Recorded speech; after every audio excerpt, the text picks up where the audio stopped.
Hey, welcome back to Unleashed with Brian Collins. We've been away for 3 weeks. So happy to be back. Really excited about today's show. Brian, how are you doing? Not too well. Okay, that's an honest answer. Um, so, would you like to know what we're going to be talking about today, Brian? I would. Okay, so it's in Hebrew. I'm sure you've already read that. You know what that is. But we're going to be talking about one of the top three most important theological questions that I can think of, and that is, what did God mean when He created man in the image of God? The image of God. What does that really mean? We're going to ask what it means, and why it's important, and how does it relate to our culture today. Brian, I'm going to have to ask you to read those words up there, which are in Hebrew. Yeah, so it comes from Genesis 1:26, and it says, "V'yabara Elohim et ha'adam," and something like, and God created the man or humanity. I'm sorry, I forgot the second part. B'Tselem in His image, and then we have the same thing. Um, it just in Hebrew parallelism in two other ways. So we have Belsem Elohim bara eto, in the image of God He created him, and then we have Zakar vanaka ba bara etam, male and female He created them. Okay, so in context, this is the day 6 Yes, of creation. second half of day 6. The second half of day 6. So, anyway, we're going to be talking about that. And now, Chris, our intrepid producer, Chris, roll the music.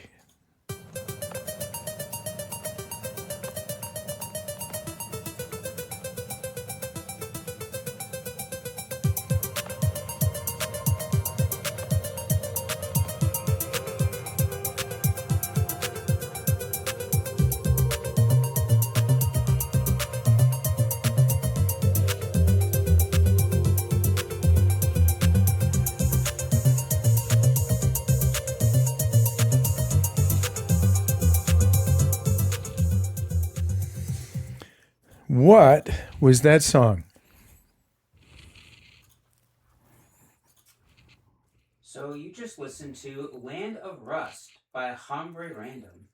Land of Rust. All right, good, great start. Let's start this conversation. And this is the 6th day of creation. The whole stage is set. You know, the light, the darkness, the waters, the plants, everything. And now the very last work of God in creation is man. And God said, "Let us make man in our image." But you know what's interesting is, I was thinking about this, Brian, that truth very often has an evil twin. So God said, "Let us make man in our image," and we're going to talk about what that means. Shortly after that, in chapter 3, the serpent is going to come to Eve in the garden and tempt her to disobey God by saying that you shall be like God. So the serpent was like the evil twin who was basically saying similar words, but obviously meaning very different things. So let's talk about the Imago Dei, which is the Latin for the image of God. First of all, what does it mean? Yeah, I mean, theologians have spent a long time discussing, what is the Imago Dei, or the Salem, or the econ, ikonos, which is the Greek translation. And so I wish I knew more about the patristic fathers to be able to talk with a little bit more confidence about what what the Imago Dei is. But as far as in the Old Testament, I know a little bit about that, and so the word tselem, it's a sade, so it's a. I didn't look up the root, so I'm not sure what it corresponds to in Arabic. If anyone who knows Arabic is listening, so it's obviously an emphatic, but I don't know what emphatic it would be in Proto-Semitic. Anyway, the word generally means image in the sense of like a statue or an idol, and so one of the things that's going on, that if you connect it with the Mosaic Law and the Ten Commandments, the first, well, again, it gets difficult because Protestants, Jews, and Catholics all, and I think even within Protestants, disagree about where to divide the Ten Commandments. But we know it's 10 because they're called the 10 words. But if you look at the Hebrew, there's different verse, not verse divisions, but section divisions. And so there's only 9 sections. So it's not clear where to divide it. So anyway, the point is that what Protestants call the first 4 commandments, anyway, all have to do with man's relationship to God. And so the first one is you shall have no other gods before me, for I am Yahweh, and I brought you out of Egypt. And then the second one, again, to the Protestant tradition, is you shall not make any images or idols in the likeness of me, God, Yahweh, or of birds or animals or anything. And so part of what is behind that is that God is saying, I have already put my own representatives on earth. I have already made images of myself in the sense of we think of as idols, and those are your fellow human beings. And so it's not the king that you worship or this image of the deity that you worship, but that you give honor and respect to your fellow human beings. And so, especially the word, theologians divide up Genesis into 2 parts. So you got the mythopoeic, to use a Lewisian and a token term, of 1 through 11, and then you got to zoom in on Abraham and his family and his descendants, starting in chapter 12. And so in Genesis 1 through 11, you have this word tselem used 3 different times, or 3 different contexts. And so you have it used here in Genesis 1, and then you have it used again in the generations of Seth, of Adam, starting with Seth, and Adam, his descendant Seth was in Adam's likeness, and then you have the Noahic prohibition that really honors life by saying whoever kills man, or whoever sheds the blood of man, a man shall his blood be shed. By a man his blood shall be shed. And so it gives such a high honor to human beings that, like, God institutes that each human being created is of such high value that the person who kills another, I have to be careful, not kills, but murders another human being, that person shall be executed under God's authority. And so I know that's controversial, but it is the word of God, and so we need to take it seriously, because God is saying man is of more value than a duck or a plant. Yeah. And so, like I said, I know that's controversial in our culture, but I frankly don't care. And so then the question, the next question that theologians ask is, what makes man special. Before you get there, you read chapter 1 of Genesis, and you have kind of a chronological, without getting into the whether they were literal days, which I believe they were, but you have Which I don't. chronology. Future podcast, a chronology of events, creation, leading up to day 6 and the image of God, and then you come to chapter 2, where Where the division is in the wrong place, by the way. division of what? Well, because like day 7 is just as important and God rested on his divine throne. And that's like, we have the division I in thought chapter God 2. didn't need to rest at all. I thought he was. Well, that's the whole question. Yeah, I know. That's another podcast. Yeah. So day and- 7. Yeah. But my And point, again, just to spill the beans for those who know, I take the Waltonian position. But anyway, and I don't, just to spill the beans. So do you even know who Walton is? no, I have no idea. Yeah. So you don't have a position. In other words, I don't have Brian's position. Chapter 2, it would seem that it's kind of retelling, a recapitulation. but it's not.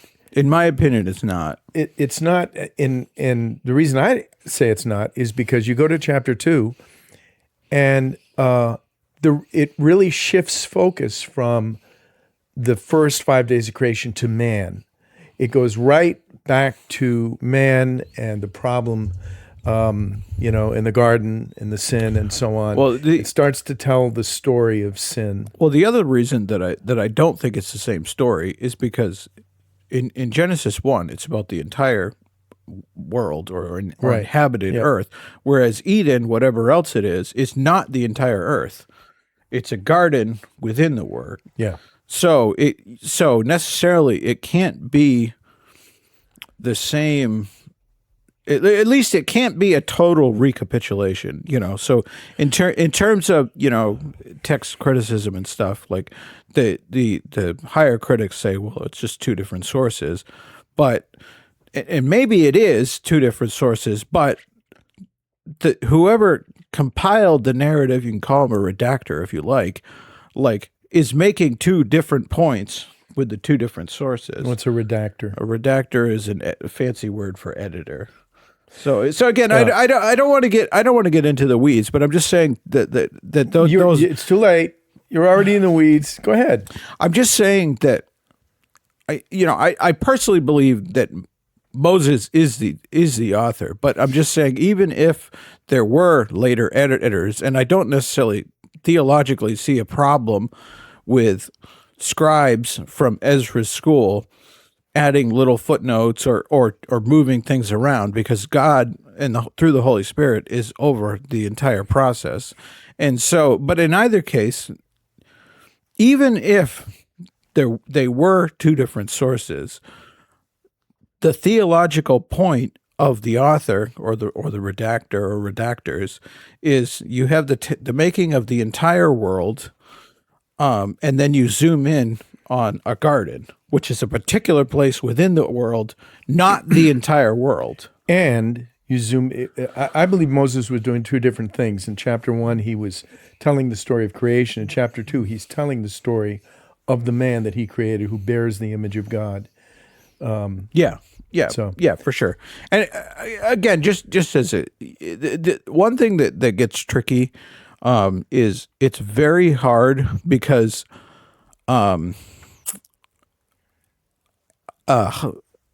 Adam is a title, and it literally means dirt. And so the Bible Project kind of amusingly says these little dirt creatures. And the word, the Latin word homo comes from the word from which we get or some kind of word that means dirt. And so it's common in a lot of languages that, and there's this great little poem in chapter 3. It's like, dust you were, and to dust you shall return. Yeah. And in chapter 2, God creates Adam out of the dust and breathes into him. And so it's kind of interesting that you've been talking about the value of man, and you cited the Ten Commandments and so on, and yet creatures of dirt, we shouldn't associate that with his lack of value. Well, yeah. So I mean, so again, like, I'm trying. Yeah. So now we're getting into the details of, like, why, what makes a man different from an animal. What makes man different from an angel, I suppose, without defining what I mean by an angel, because it actually is kind of murky.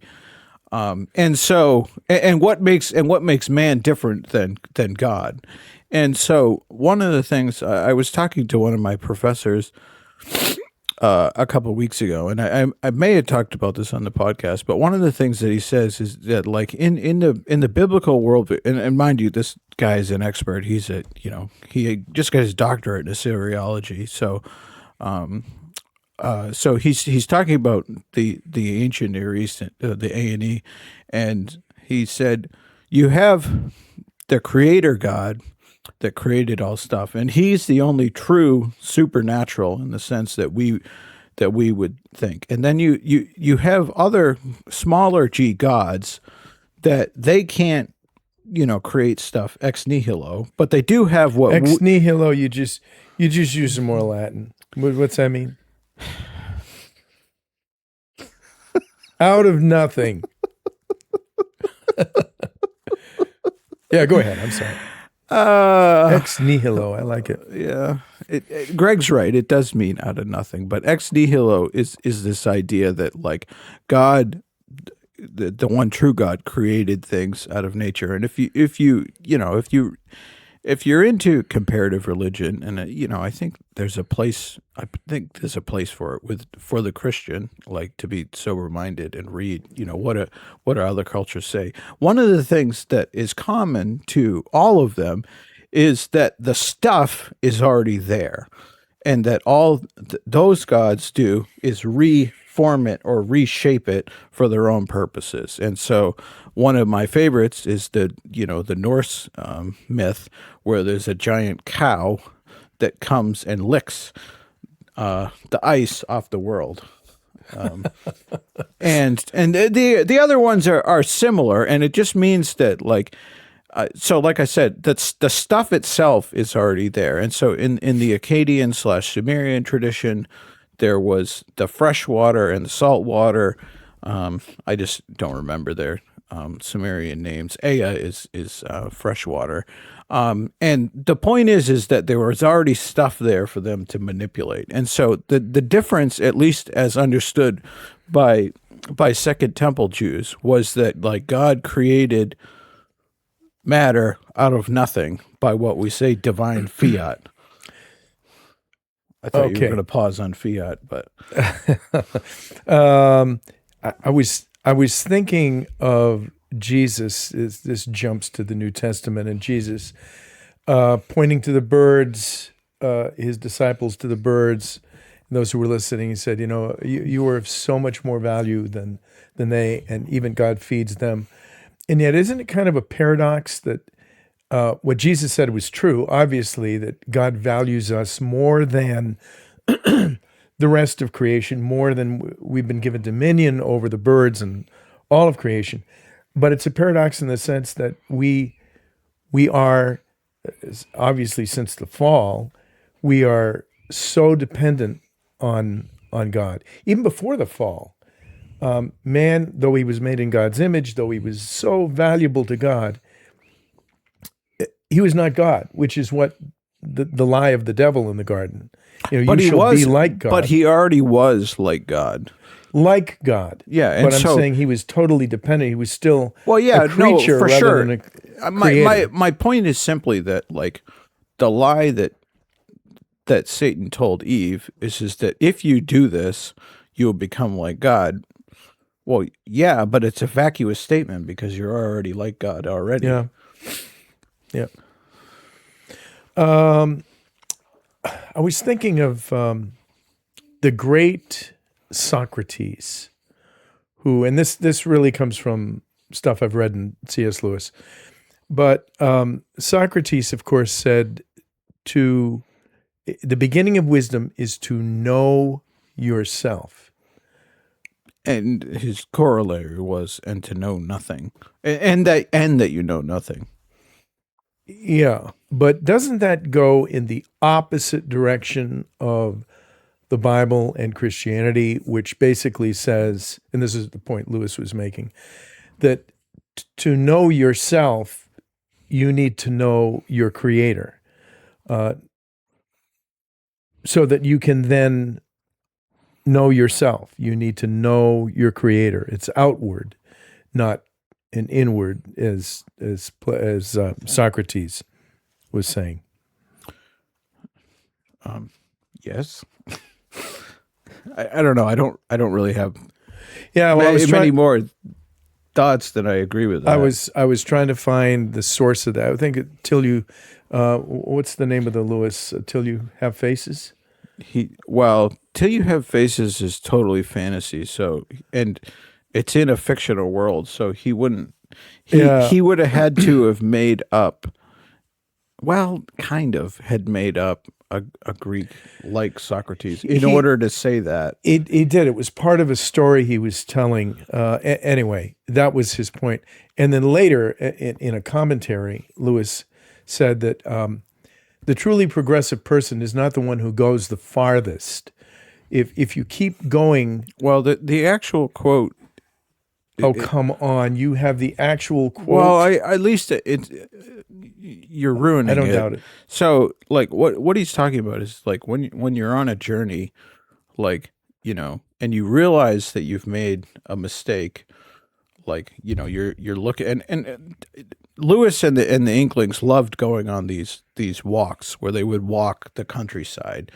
And, you know, they would have would be what they could carry on their back, a map, and then they had they would go from village to village. And so in the Space Trilogy, we have an allusion to that where the character Ransom is hiking from one village to the next village, and he's done it in the past, and so he's hoping that they have a room at the hotel that he stayed in at the past. And it turns out that there is no room at that hotel because the place has changed hands. But anyway, so that's sort of the background of what Lewis is talking about. And so what he's saying is the most progressive person is when they realize they've gone the wrong way, don't just go on in hope of getting somewhere. And that's kind of the idea of the world is that all roads really lead to God. And so, you know, there's Jesus's way, there's Krishna's way, there's Muhammad's way. So as long as you just keep going in some sort of way that you'll get to God in the end. But that's not really the way. It's that, and C.S. Lewis says this in the beginning of The Great Divorce, is that like not all roads are points in a circle. It's that each choice divides. And so the most progressive man is the one that turns around and goes back. Mm-hmm. And so, like I said, you can't simply go on. And so, like, evil doesn't develop into something good, which is kind of the evolutionary theory, or at least the populist evolutionary theory is that, like, you start with something primitive and it develops into something complex. And so that's what Lewis. It's not strictly what Darwin was saying, but it is what the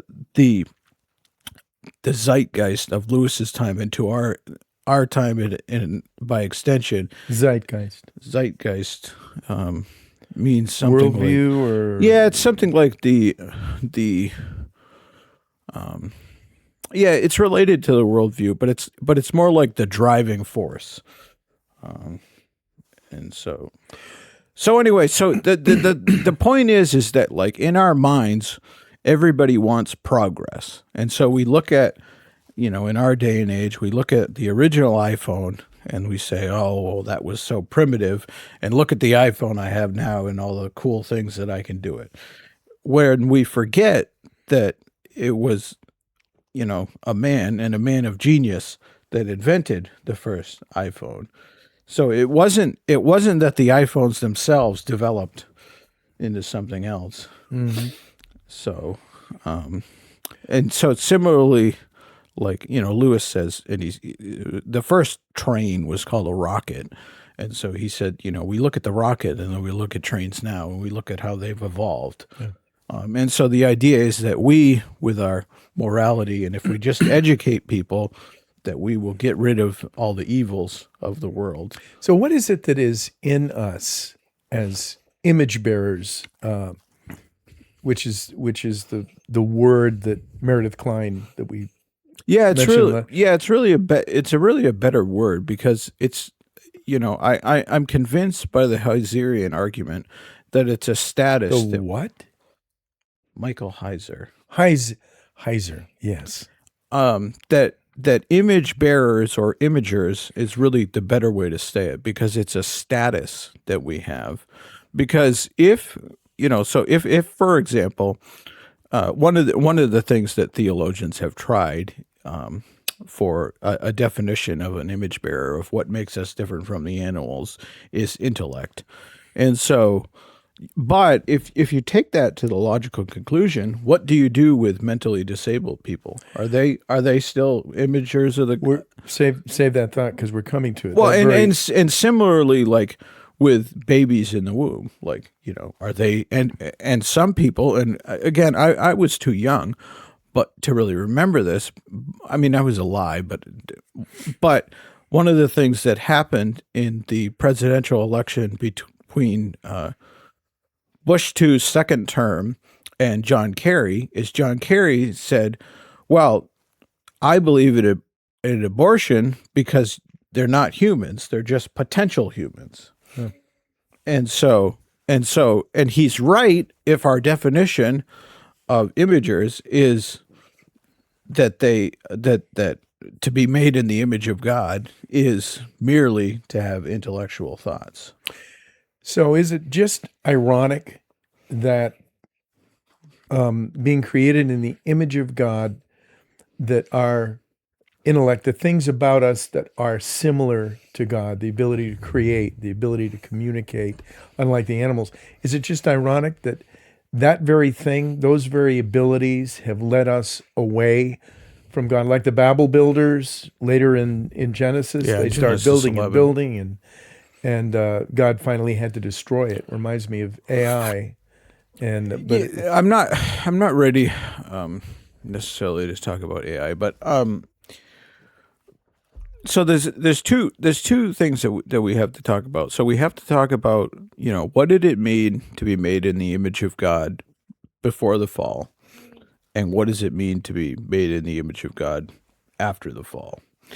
And so I wish I knew the Catholic position a little better, because there's a second word, the Hebrew word. I didn't write it on here. It's in the previous verse, and so it's like, and God said, "Let us," and I want to come back to that in another episode of who is the us, and I will just say it's not the Trinity.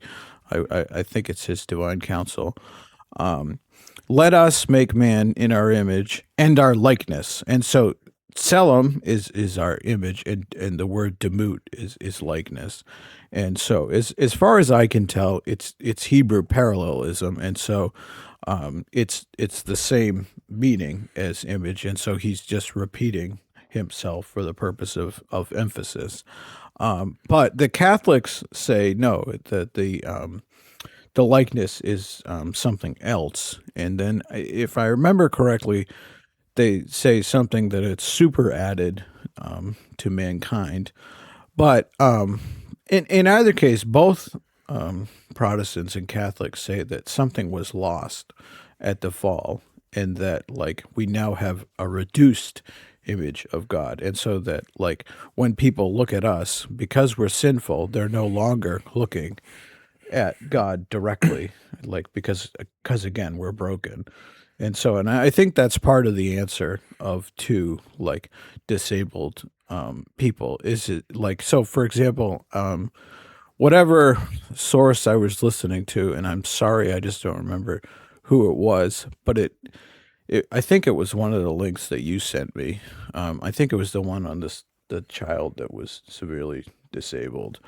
And he was talking about when an archaeologist finds a statue of Baal, and one of the features of Baal is he has a particular type of hat. And so when the archaeologist finds that and he finds the hat broken off, does he say that's not really a statue of Baal? Well, no, of course not. It's a statue of Baal with the hat broken off. And so similarly, like this man's daughter he didn't give the diagnosis, but severe disabilities where at the time of the podcast, she was still very young. So the parents had to watch her every second of the day. It wasn't like, like some little kids, you can look at your phone, and let them kind of do the things, but it's literally watch her every second. And so obviously that's an enormous burden on the parent. But the question becomes, is she still made in the image of God? And the answer is, of course, yes. Because it's a status that God has put upon human beings, and that there's no such thing as a potential human. But the desire to be like God beyond.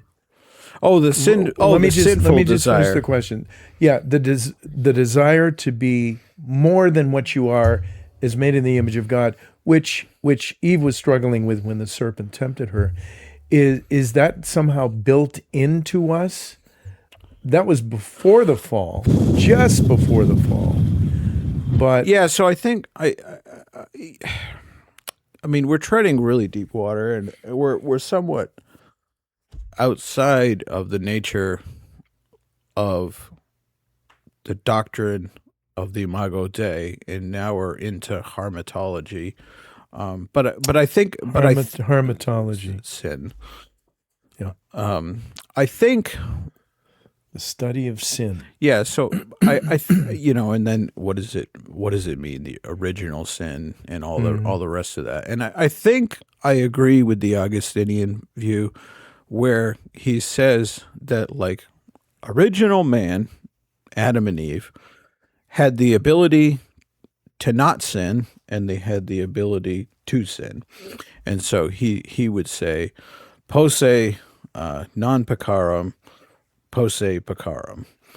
But post-fall, we now are unable not to sin. So non posse, non peccarum.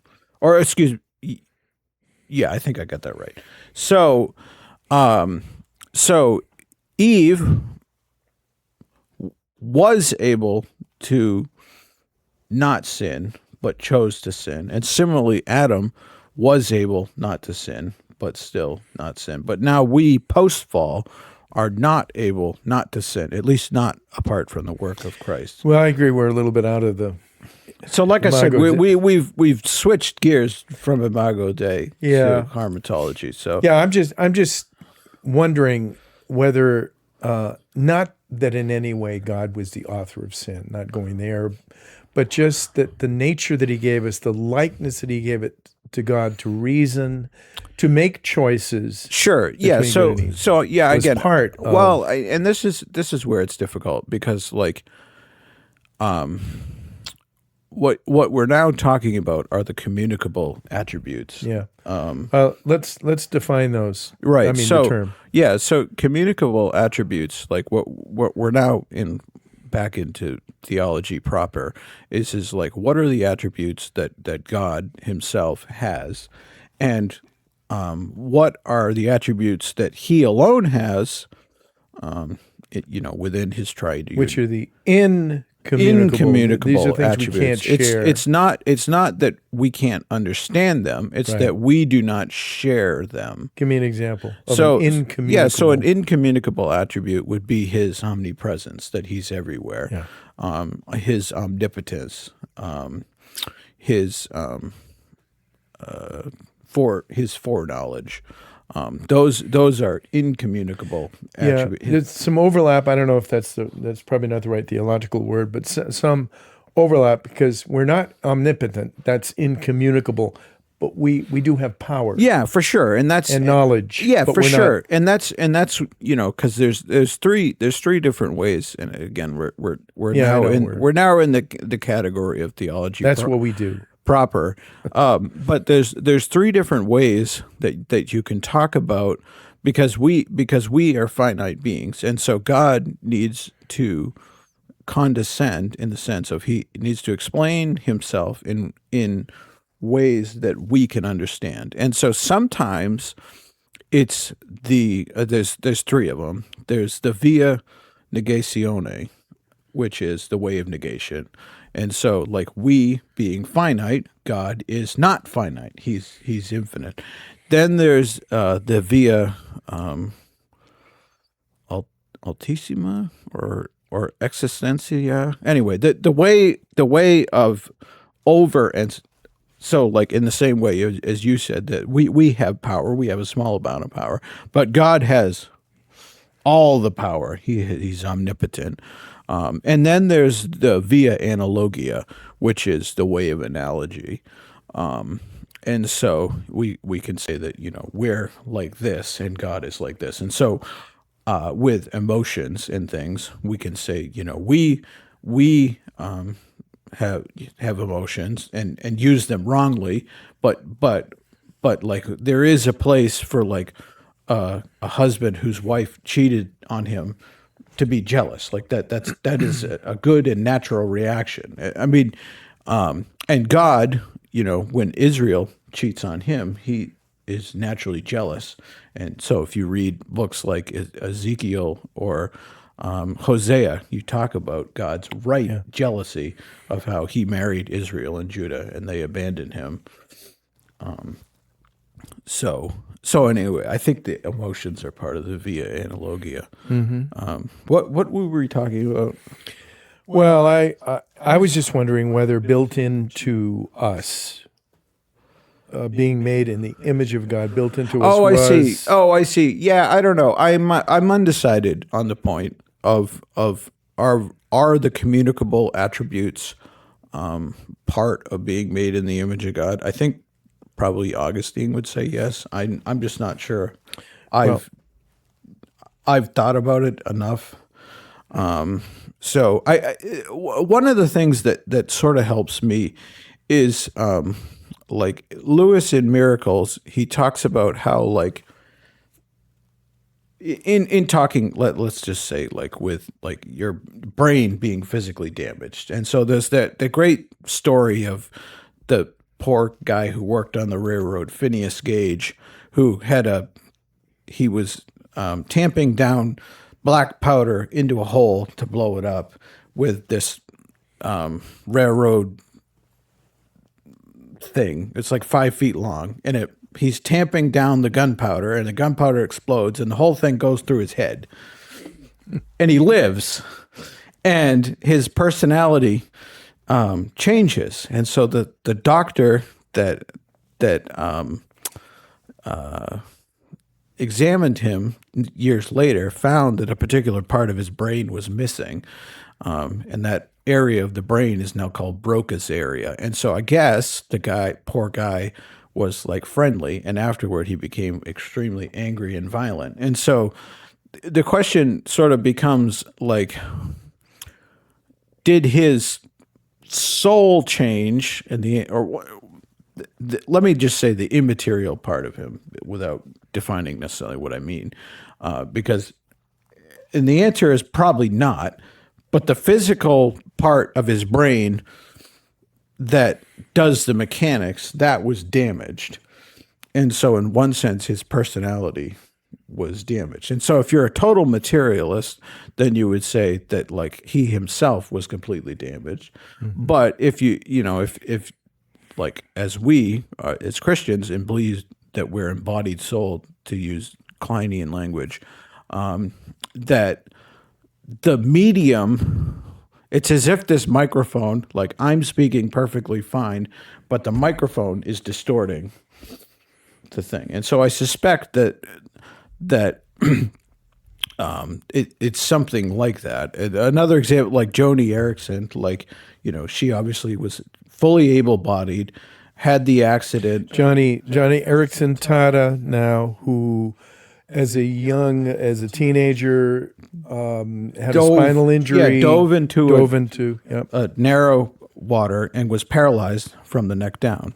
And so, like, presumably her brain and soul still knew how to tell her body to move, but the mediation through the neck wouldn't allow her to move. And all that being said, she has gained some movement, but has an amazing ministry to disability. And so anyways, her story is amazing. But my point simply here is that, like, it's not a problem of her non-physical self, but it's the medium of the body that is not allowed. So. All right. So, and again, this is somewhat speculative. Obviously, you divided us between pre-fall image of God, post-fall image of God. So, would you say that after the fall, we clearly were broken spiritually?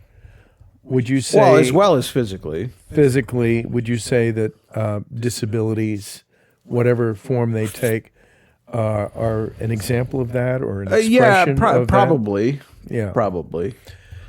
Yeah. Okay. So I think it's time, unless you strongly disagree, I think it's time for us to take 2 or 3 issues. You've already touched on disability, but we want to try to apply this. I mean, it's deep water. We haven't, we just grazed the surface, but let's talk about cultural issues that are, current to our culture and how they should be understood based upon the image of God. The first one being gender confusion. Sure. And I mean, Greg and I obviously talked ahead of this. And so one of the things that I pointed out to Greg is Francis Chan, who I have an enormous amount of respect for. When he tackled, the issue of gender and sexuality and all of it, like, he had 7 different podcasts on it. And so, like, I think it would be somewhat trite for us to just give, sort of 5 minutes. But that being said, I do think fundamentally that all sin and all brokenness does go back to the fall. And so, and I would also say that, like, in the Bible itself, we see sexual brokenness from day one. So, for example, Adam and Eve, like, we were told in Genesis 2, they were naked and they were not ashamed. But immediately after the fall, both of them realized that they were naked and all that meant. And so they took giant fig leaves and covered themselves. And so this is a husband and wife that have known each other in the biblical sense. And they're now afraid of all that brings. And so, like, possibly, again, this is somewhat speculative, but Eve realized that she's physically smaller than Adam, and that if he wanted to hurt her, he could, and she couldn't defend herself. And so all of that comes, and as part of God's pronouncement, I think the correct reading of God saying the consequences of the sin is that you are going to desire for your husband's position, but he's stronger than you, and he's going to knock you down. And so all of the sexual brokenness between men and women goes to the fall. And part of what Christ does is restore that. And so, like, Christ calls husbands to love their wives as Christ loves the church and lay his life down. And the wife, in response, is to submit to her husband. And that's really hard because he's not Christ. So, and so, one of the questions, and so again, it's difficult for me to say because, I'm a single guy, and so this is somewhat from a position of, this is what the scripture says, and I'm not a woman. But my question to all the ladies, if there are any that listens, like that kind of great at submit. Like the question is, would you submit to Christ? And I think that's a fair question to ask. Yeah, as you were talking, I was thinking of Romans chapter 1, where Paul, I'm looking for the, it's a really, really dark. So in the, here it is. in chapter 1, we got this nice introduction, and then it ends at verse 15, and then it goes into a really dark, and if you could just read the it. wrath of God is revealed from heaven against all ungodliness. And then he has a long list, kind of a downward spiral, among which he mentions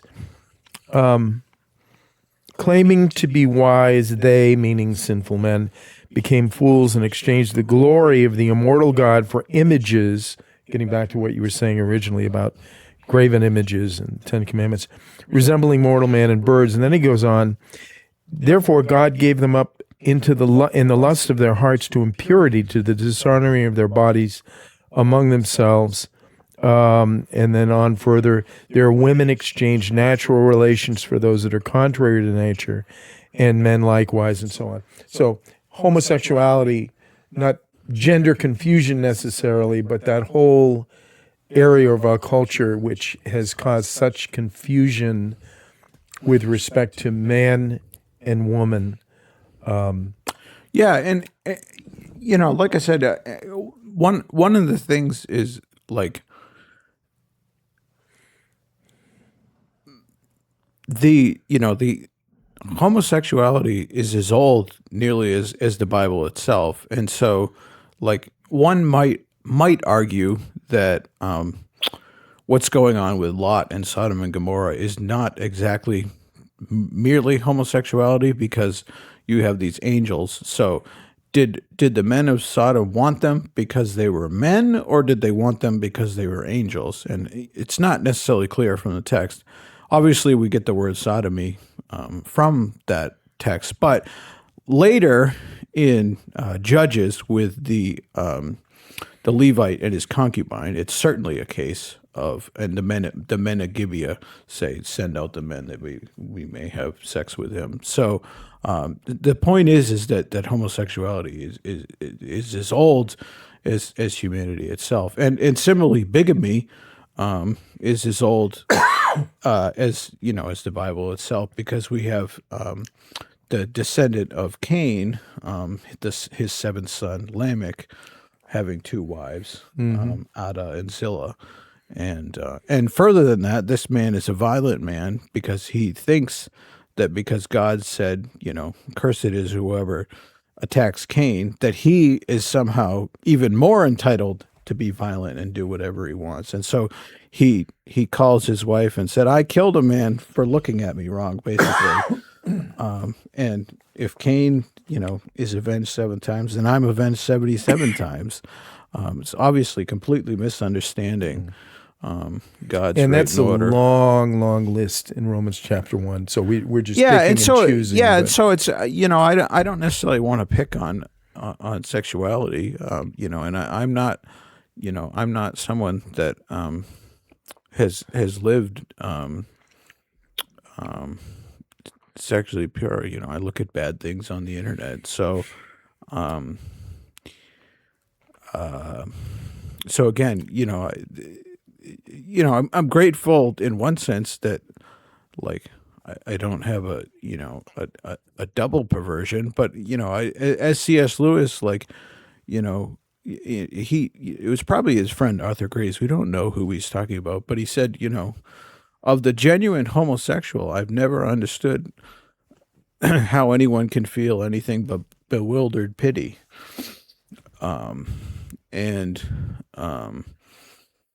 So, one of the articles that Greg had me read, it talked about that. And I remember this conversation a number of years ago about that there was this so-called gay gene. One of the things that one of my friends said at the time is like, so what? You know what I mean? Like, whether or not there's a gay gene, there's certainly a selfish gene. Right. You know what I mean? And nobody's going around saying that, like, oh, well, you're born selfish. Like, Right. you should Right. indulge in that. Like, Yep. you know what I Brokenness mean? takes a lot of different forms. And What? brokenness. Yeah. So again, like, one of the things that it's a shame that the church does, and this is 100% true, and I hope our church doesn't do this, but it probably does, is like, so this goes back to our old pastor Terry, and his son went to a church in Boston that was more welcoming. I assume they still preach the gospel, but his son called out Terry. He said, you know, you guys, like, if someone were to walk in here, you would just go, ooh, and they wouldn't feel welcome. And, like, in one sense, we should all feel ooh at all sin, but we don't. There's certain types of sin we have no problem with. And so, like, you know, in our church, I just wish that, like, the couples that are, you know, living together and not, luckily I think we have gotten better as a church at calling them out, but you know, there are couples that have gone to the church that have been living together that have since gotten married, but we should be at least as harsh with them, like, as you know. And so, like, sexual brokenness, like, it need, like, you got to live in repentance. And so, like, but no, we just say, oh, do whatever you want. You're free to come here. Yeah, and that that really makes reference, or should make reference, to the image of God. That should be our measuring stick. We're made in the image of God, and so but we need to honor His commandments. right. Yeah. Right. And so, and even the institution of marriage, it's just you know, a couple verses after this in Genesis 1 is like, you know, a man shall leave his father and mother and hold fast to his wife, and the two shall become one flesh. And so, and how much more, you know, is that even if you've been with a prostitute, you become one flesh. And C.S. Lewis, you know, talks about this, is like the translation of the word one flesh is one organism. And so, like, that's why divorce is so ugly, because it's not like dissolving a business partnership. It's like cutting your leg off. Yeah. And so, you know, the world just says, oh, you know, I have a right to be happy. So therefore, I could do whatever I want if it makes me happy. Let me throw out another place for application. If you get something to say about work, Christians and work, and how does that relate to the image of God? Yeah, I have quite a lot to say about that because it's so personal to me. So I'm assuming that everybody who's watching the podcast kind of knows my story, but if they don't, so I was one of those people was told you got to go to college because you're dumb if you don't go to college, and so I went to college.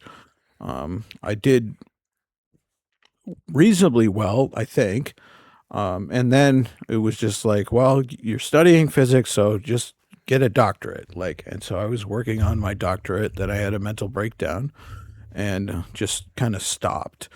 And I had grown up doing carpentry with my dad, and so it was like, well, you got to pay bills. So I just kind of slid back into carpentry, and I've been back in carpentry for 15 years. And then about 5 years ago, I decided to start taking classes at seminary, not really knowing what the point is. And I still don't really know what the point is, other than I want to be able to read the Bible in the original languages. But I get asked these teleological questions all the time, like what's the goal? And I just say I don't know. And that's really, well, number one, it's really uncomfortable for me, but I think it's more uncomfortable for the people who ask, because everybody wants to put everybody else in a box.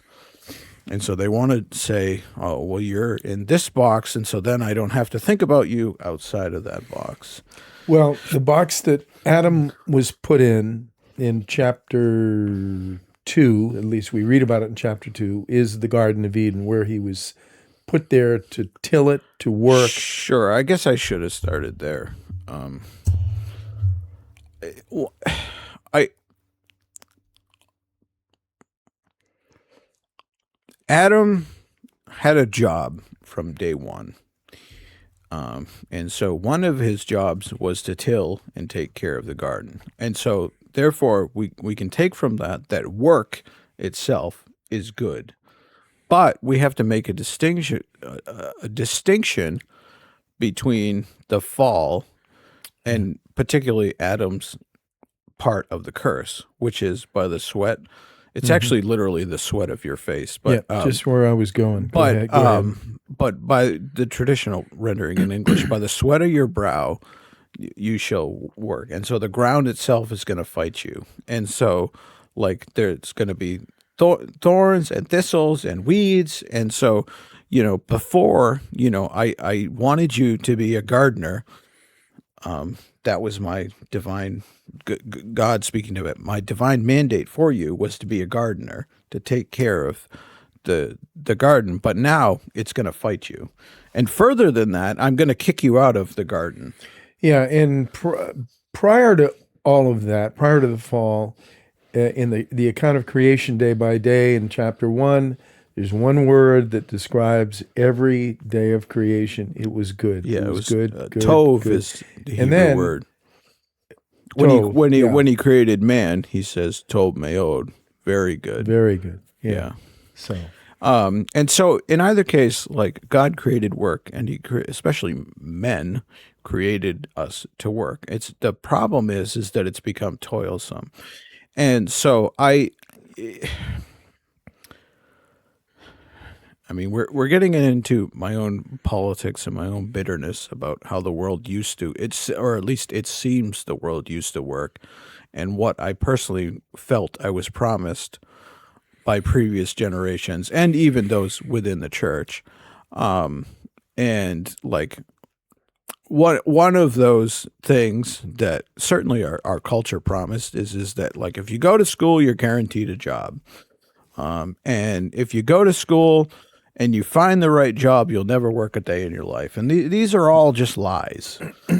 But I believe them, and I certainly feel that the church I went to growing up just also preached them, and they're just not biblical. Okay, what is biblical and what I know? Well, what is biblical is that was the beginning of a sentence. Let me finish. Then you tell me if you agree. Is that overused verse and sometimes misused verse? All things work together for the good of those who love God and who are the called according to His purpose. Yeah, I don't know how that has to do with work, though. Well, if one of the things in your life is work, even if it's toilsome and seems pointless, God can use it for good. Certainly the good of providing for a family, the good that you grow from it in different ways. I'm sensing you don't. I mean, I definitely see the don't. application. I mean, Greg and I disagree on this entire point, actually. And it's definitely a generational thing. Greg and I have talked in private, about this, and I'm not sure that this is the place to air all my grievances. But I just from a personal thing, as someone who has seasons of depression, one of the ways that God has used work to get out of it. Or let me rephrase that. God has used work to help me out of these dark seasons. And so no matter what, work is still good, even though it's toilsome. And I'm surprised to hear you say that. God is good. Work can be disgusting and bad and bad in a lot of ways. No, but I just mean like it's instituted by God, and what God didn't say to Adam, no longer shall you work. right. What he did say is you're going to keep doing this good thing. It's just going to be toilsome now. Okay, that's fair. Are we at a point where we can I mean, yeah, probably. wrap? If I keep talking, I'm not going to be in a good place. Okay, so let me leave us in I think a really good place. We've talked about the brokenness and the damage done to the image of God and sin taking all kinds of different forms. Paul in chapter 13, the so-called love chapter of the Bible, says, "For now we see in a mirror dimly." I like the King James Version. "Now we see through a glass darkly." When we owned a antique cape in Washington, New Hampshire, everything was antique about it, including the window panes. I'd get up in the morning and look out. It was right in the center. It is right in the center of town. Look out through the window and could see the town hall. Kind of. It was blurry. So Paul says it's kind of like that. Now we see through a glass darkly, or a mirror dimly, but then face to face. Now I know in part, then I shall know fully, even as I have been fully known. So there will come a time when we'll be seeing the way Adam saw, I suppose, in the garden, and that image will be restored in Christ. So that's the really good news. Okay, it's a wrap. Thank you, Brian. Thank you, Chris, for producing this. Are we going to hear music going out, or okay? Is the same song? All right, here we go.